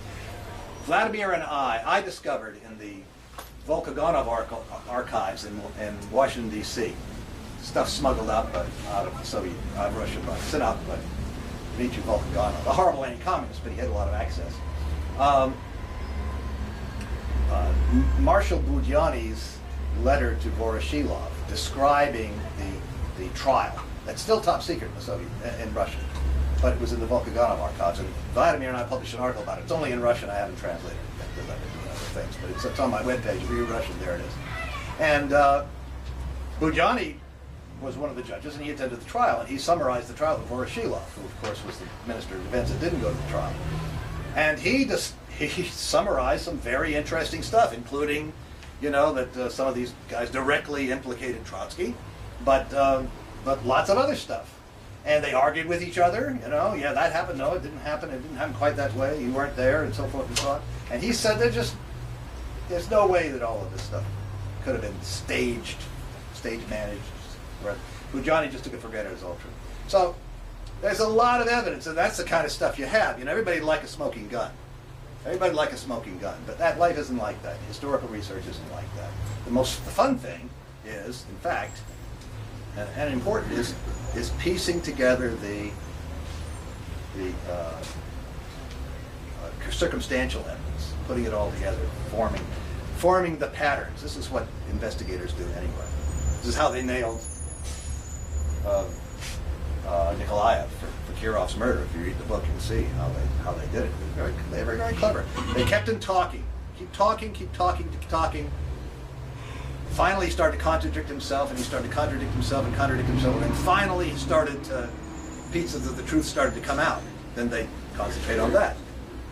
That's standard technique, just keep on pushing. I don't know how long we're supposed to go on here. I would welcome if others would like to buy the book or the books or the article here. I appreciate that. That'd be good. Yes, sir.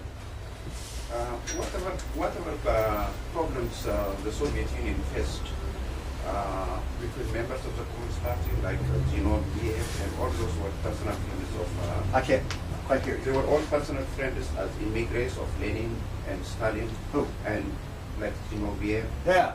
Stalin, and our understanding from overseas is that these people, in one way or another, contributed directly to the success of the Great October Socialist Revolution, and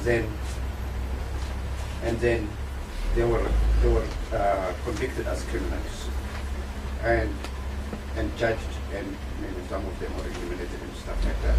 So, but the problem is always attributed to to problems between Stalin and these individuals. But the Soviet Union at that time had a huge communist party, it had a Red Army, it had mass organizations and labor unions. Didn't those organizations have a say in convicting those individuals? Because the way it looks is like, it looks like a mafia, No, it doesn't look like the mafia. That's what we're because told.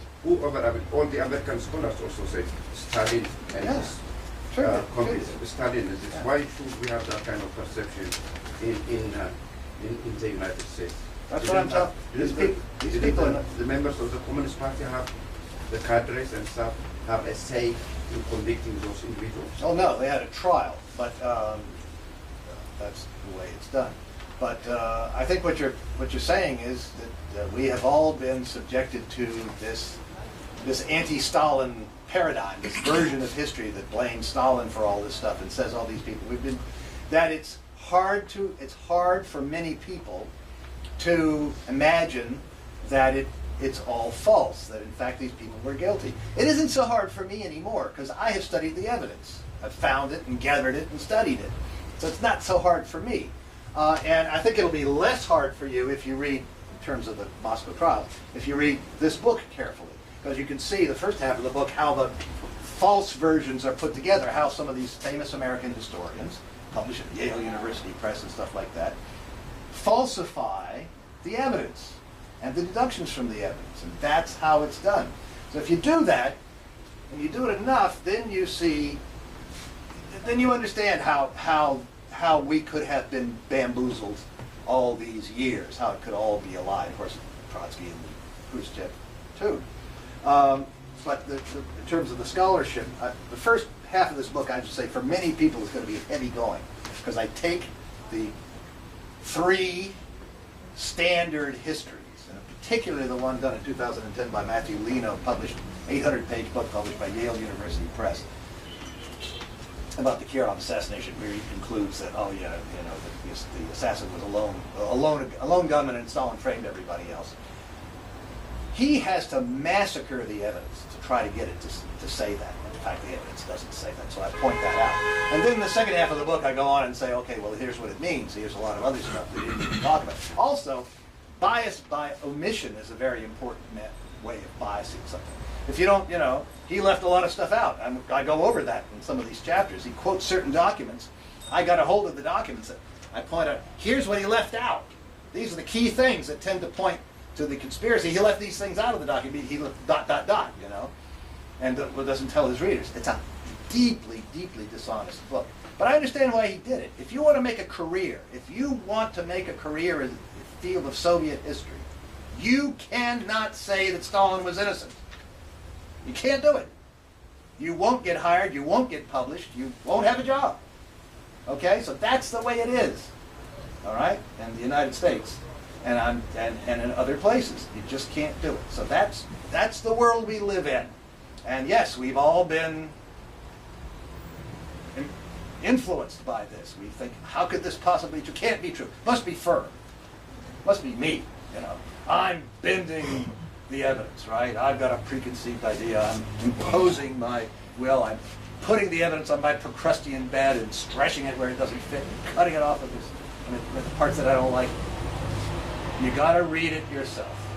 I'm not doing that, but it takes some getting used to. This is a new world we're in, where all of that stuff about Stalin was all false. By the way, and I just to repeat, I'm not saying he didn't make serious mistakes. He made a lot of mistakes, but he didn't commit crimes. Anyway, if they committed some crimes, all of these people, these Eastern European researchers, these anti-communists, they'd have found them. Believe me, they'd have found them. We'd all know they didn't find them. Yeah. Yeah, I'll let this gentleman. Yeah, Peter. Yeah, I was going to. I remember looking briefly into the archaeological dig they did in Ukraine and the evidence that I think was published maybe a year ago. Yeah. And I'm wondering what's happened since then, and also,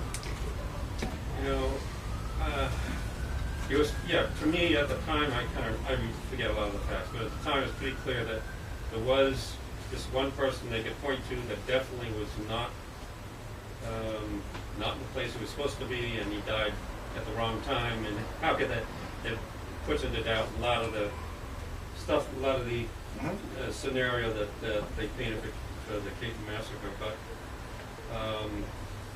you know, that's one piece of evidence.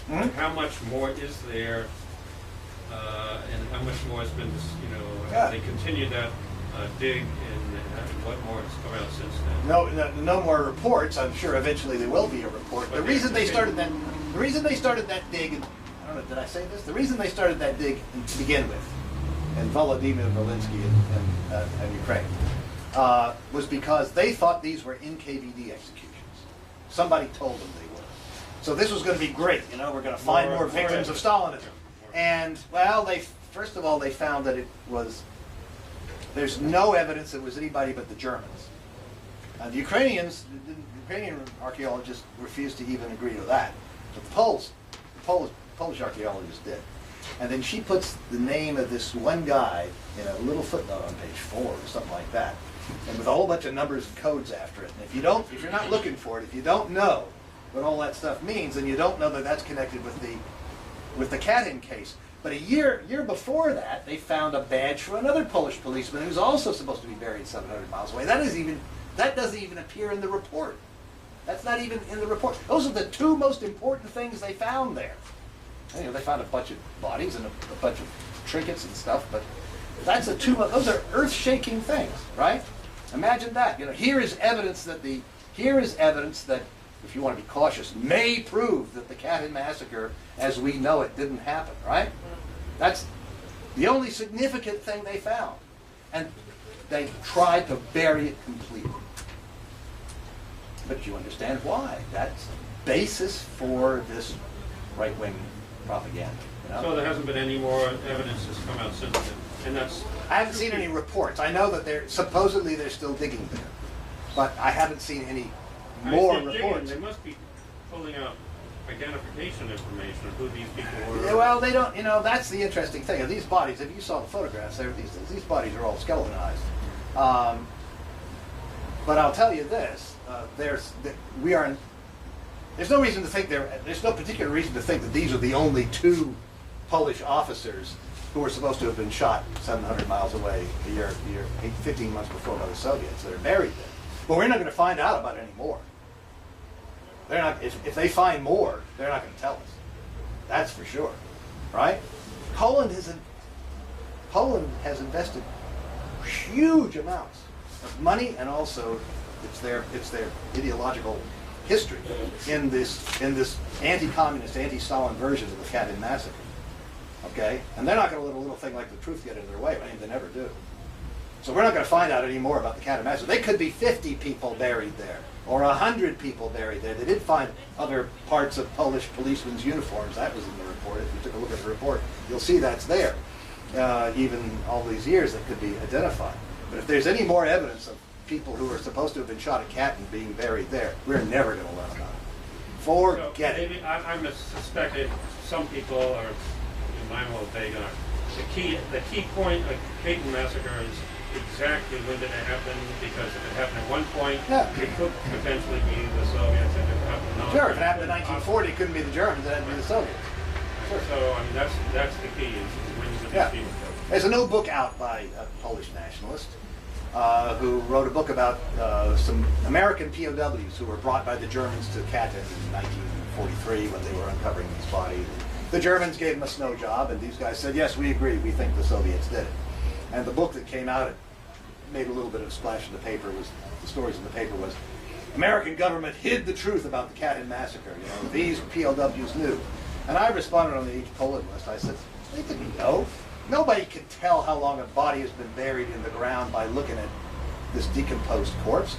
And even doctors couldn't do it then, and I don't think they can do it now, because it depends on the soil and the acidity and the specifics, how much water there has been, and what they've been, whether they've been piled on top of other bodies and so forth, right? There's no steady rate at which bodies decompose in a certain way so that you can date them. That's valid for all soils in all places at all times. But even if there were, these POWs, these were Air Force guys who had gotten shot down, they weren't going to be able to tell.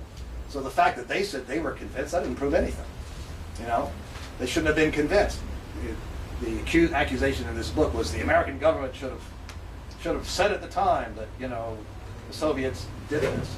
Of course they shouldn't have. Even if they thought the Soviets had did it. If it was a war, they shouldn't have said it. In fact, I think, and I'm not the first one to think this, I think that the Germans must have cleared this with the Polish government in exile first. Because the Poles, immediately the Germans announced this, the Poles said, we're sending a delegation over there to investigate this. We're sending the Polish Red Cross over to investigate this. The International Red Cross wouldn't go. Polish Red Cross went, and the Germans let them in.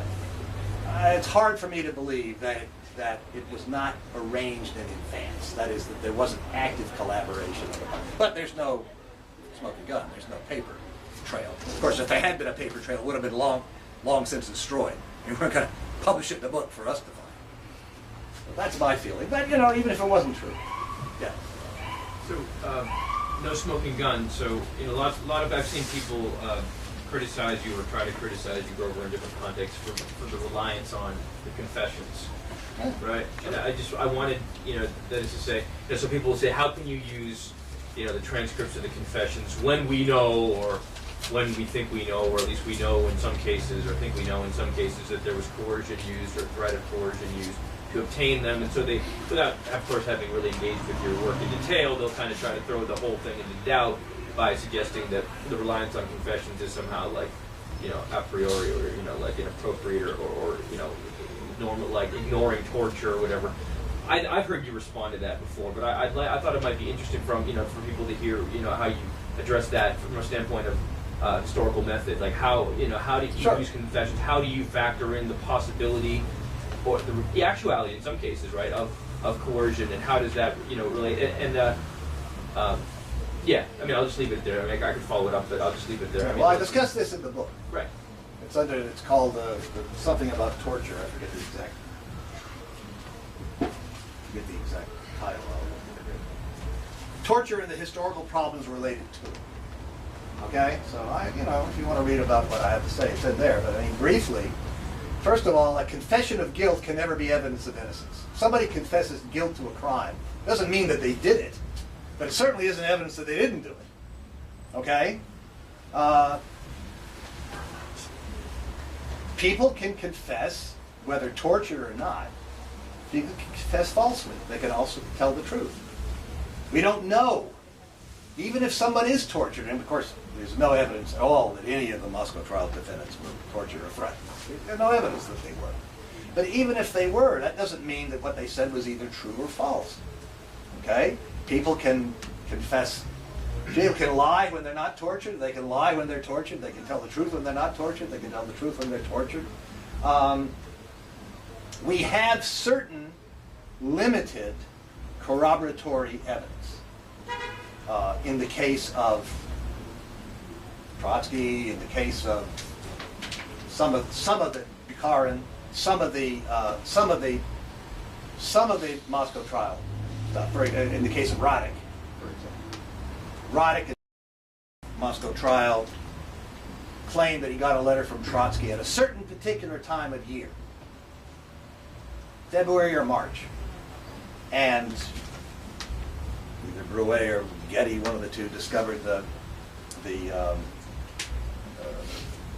postal, the certified mail receipts in the Trotsky archives, March the 3rd.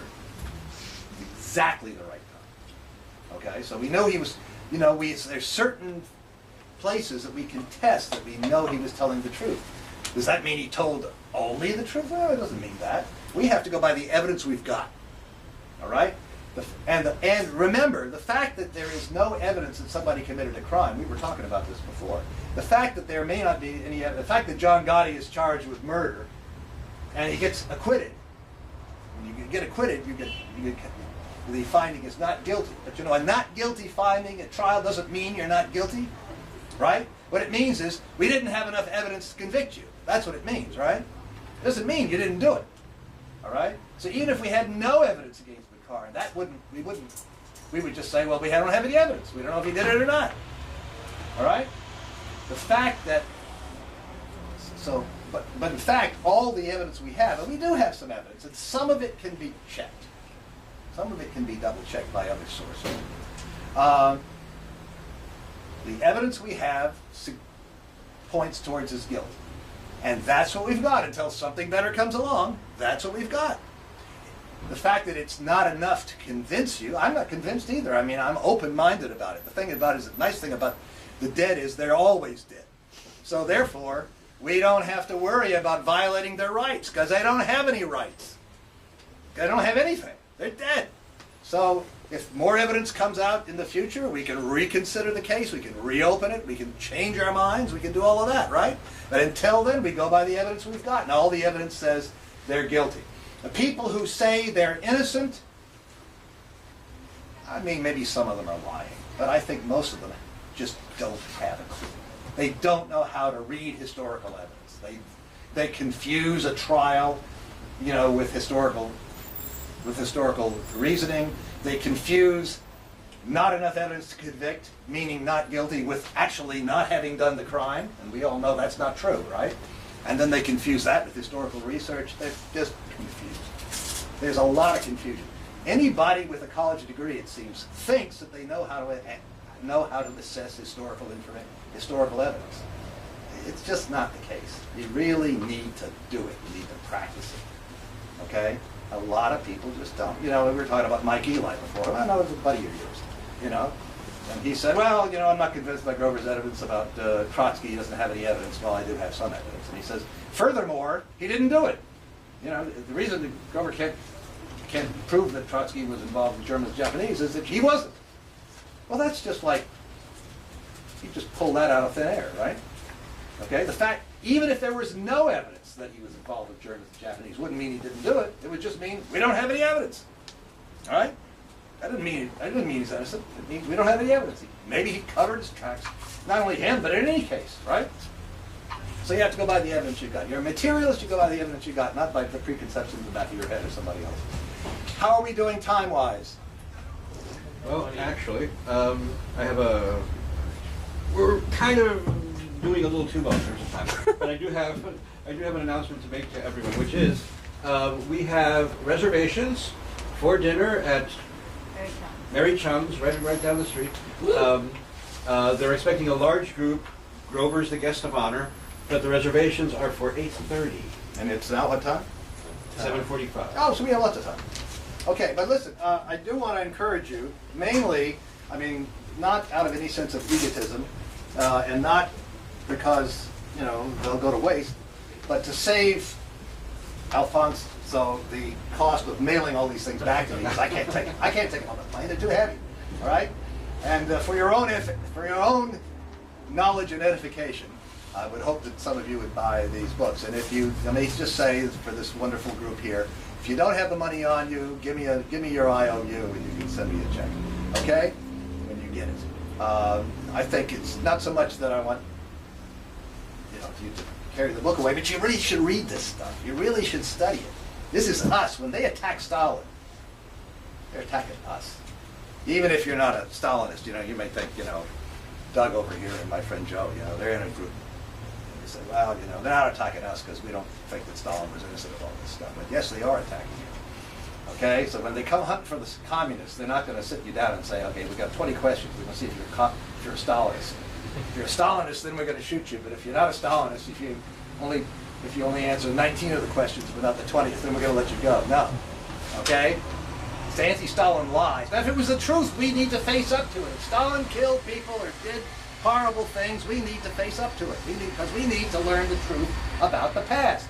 And I thought that's what I was going to find. I'm sort of losing hope that I'm ever going to find it now.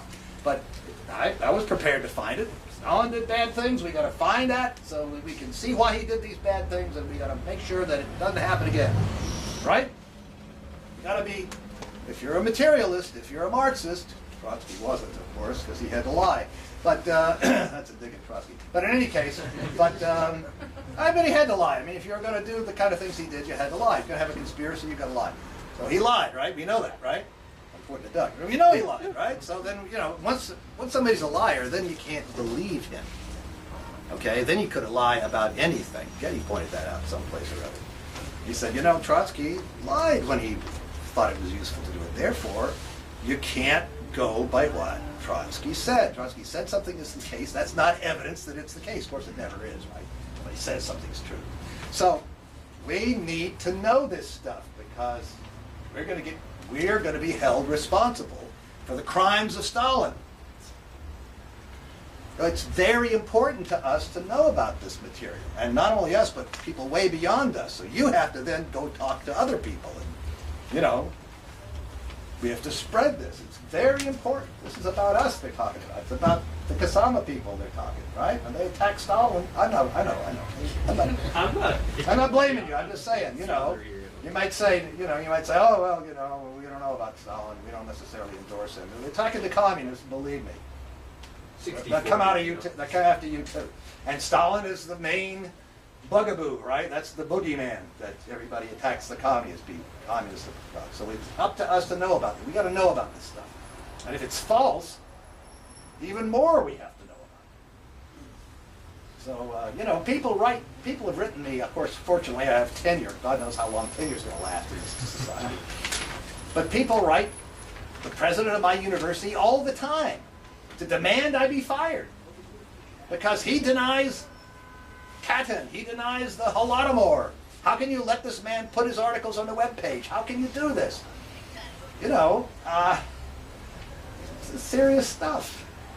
So we need to know about this stuff. So buy the book, and even more important, get it into some libraries, okay? Yeah. Go ahead. Anybody else?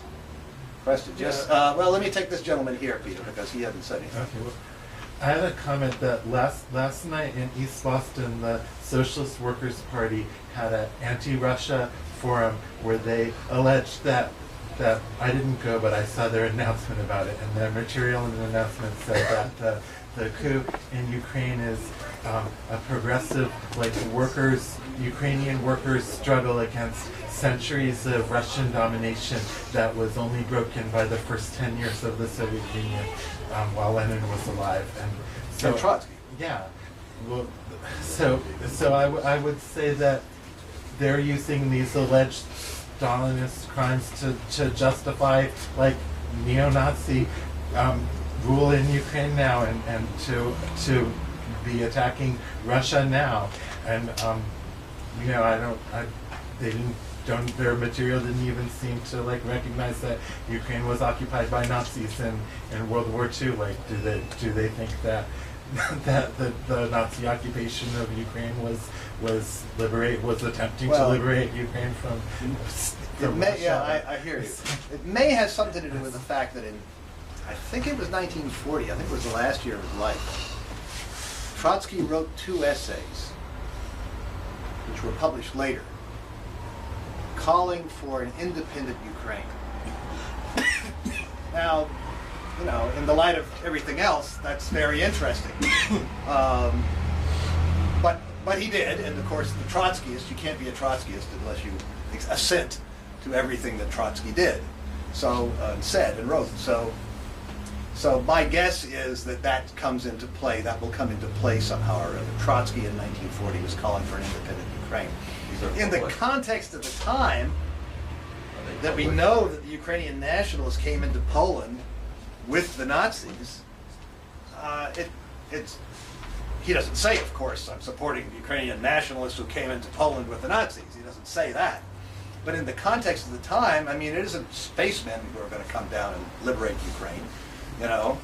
So it seems reasonably clear. I know Doug will not agree with me here, but it seems reasonably clear that Trotsky is making some sort of gesture to the Germans here, because the Germans are the ones who have the Ukrainian nationalist armies with them, and the Ukrainian nationalists are the ones who are saying, we're going to use Hitler. We're going to use Hitler to get independent Ukraine. And the first thing we're going to do when we get into independent Ukraine is we're going to kill all the Jews and all the communists. And then we'll really have an independent Ukraine. That was their stated goal. We got the papers on it. Okay, but it'll be independent. Well, except that Hitler wouldn't let it be independent. Nasty old Hitler. But so that's the context. But they won't acknowledge that that's the context. They'll abstract it and say, Trotsky just said that, nations should be independent. That sounds harmless, pretty harmless. If you abstract it enough, if you're like put it on the moon, then then it sounds very harmless. In the context of 1940, with all the things that are going on, it doesn't sound so harmless. But he wrote that, and they keep bringing that up. So my guess is that has something to do with it, probably. But of course, it's bullshit on other grounds too, right? That these people are far from, far from freedom fighters or whatever you want to call. Of course, that's the way they describe themselves. But don't forget, Hitler described himself that way. The Nazis were nationalists, all justified by nationalism. And so that's why I say nationalism justifies nothing. Okay? Internationalism, now that's a different matter. But it's not about that. Okay, and then I'm reading this book, Fraud, Famine, and Fascism. Doug Toller, by Douglas Toller Yeah, that I bought last time I saw you speak, and I was so he goes through Toller goes through the material from the 1930s about the alleged famine, genocide in Ukraine, that from like the Hearst newspapers and Nazi sources, and how it was all debunked and was brought up over and over again in the 50s and the 80s. It's pretty good book. So I'm wondering, is there any new Tons. new material that the people who believe in the Holodomor are using that we need to? It's just the same. No, they have no evidence at all. I have some stuff on this on my webpage. I don't really want to summarize it here. I had a little quarrel with, or disagreement with David Marples, who's a professor at the University of Alberta. Classics in Ukrainian studies. And he's not a Ukrainian himself, but he was a Ukrainian nationalist, and that department is wholly Ukrainian nationalist. I had a little debate with him on the H Russia list a few years ago. I put all the URLs on my Katin page. I don't know why I did that, but I did. So they're just they have no just evidence. using the same old Nazi sources that have been They have debunked. no evidence at all. That it's not like Katin. I mean, they have evidence in Katin. It looks like some of it's forged, fraudulent, but they have paper evidence that the Poles had paper evidence that the Soviets did it, right? The Holodomor is completely constructed in the air. There is no evidence for it at all. And I've read a lot of that stuff. They keep coming out with more and more and more. I've read a lot of it. And